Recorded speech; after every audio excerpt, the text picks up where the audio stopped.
ராமராமா, திங்கட்கிழமை 15ஆம் தேதி பராபவ வருஷம் ஆனி மாதம் 1ஆம் தேதி அமாவாஸ்யா திதி கார்த்தால 9:30 மணி வரை. பின்பு பிரதம திதி, மிருகசீர்ஷ நட்சத்திரம், சூலயோகா, நாகவ கரணம். இன்னைக்கு ஷடசீதி புண்ணியகாலம், மாசப்பிறப்பு, அமாசோமவார பிரதட்சிணம் அப்படின்னு பெரிய புண்ணியகாலம். இன்னைக்கு சோமவதி அமாவாஸ்யா அப்படின்னு பேர். ராகு காலம் கார்த்தால 7:30 மணியிலிருந்து 9 மணி வரை. யமகண்டகா கார்த்தால 10:30 12 வரை.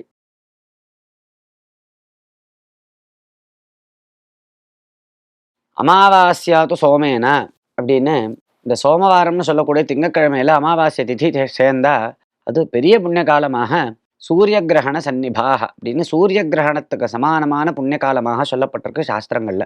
விசேஷமாக இந்த அமாவாசையும் சோமவாரமும் சேரக்கூடிய நாளுக்கு சோமவதி அமாவாஸ்யான்னு பேரு.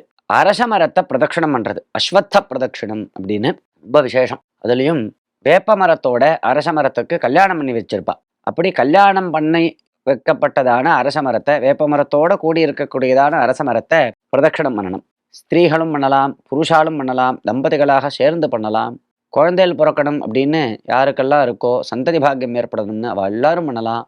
மகா பாபங்கள்லாம் போகணும்னு யாருக்கு அபிப்பிராயம் இருக்கோ அவெல்லாம் பண்ணலாம். ஏன்னா பகவான் நாராயணனே அஸ்வத்த விருட்சமாக இருக்கான் அப்படின்னு சொல்லப்பட்டிருக்கு.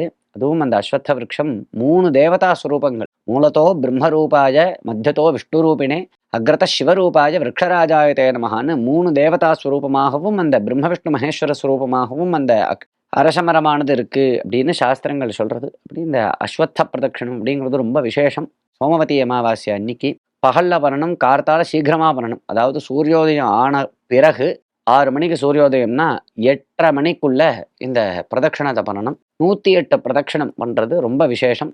அக்ஷஸ்பந்தம் புஜஸ்பந்தம் துஸ்வப்னம் துர்விச்சிந்தனம் சத்ருணாஞ்ச சமுத்பன்னம் அஸ்வத்த சமயஸ்வமே அப்படின்னு இந்த ஸ்லோகத்தை சொல்லி பிரதட்சணம் பண்ணலாம். கண் துடிக்கிறது, கை துடிக்கிறது, நரம்பு தளர்ச்சி, கெட்ட துஸ்வப்னங்கள் வருது, கெட்ட ஸ்வப்னங்கள் வருது, துர்விச்சிந்தனம் மனசுல கண்ணாபின்னான்னு விகாரங்கள் வருது, மனசு இங்கேயும் அங்கேயும் அலபாயறது, இதெல்லாம் போயிடும். இந்த தோஷங்கள்லாம் விலகும் இந்த அஸ்வத்த பிரதட்சணம் பண்றதுனால. ஒவ்வொரு பிரதட்சணமும் பண்றச்ச ஒரு பழத்தையோ அல்ல ஒரு பக்ஷணங்கள் நல்ல இனிப்பு தின்பண்டங்களையோ இது மாதிரி அந்த மரத்தடியில போட்டுட்டே வருவா.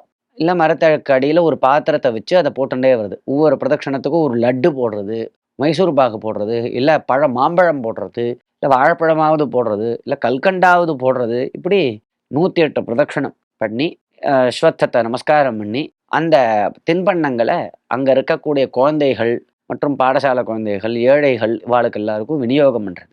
இது பெரிய புண்ணியத்தை கொடுக்கும், கட்டாயம் சந்தான பாக்கியத்தை கொடுக்கும் அப்படின்னு சாஸ்திரங்கள் சொல்றது. ராமராம்.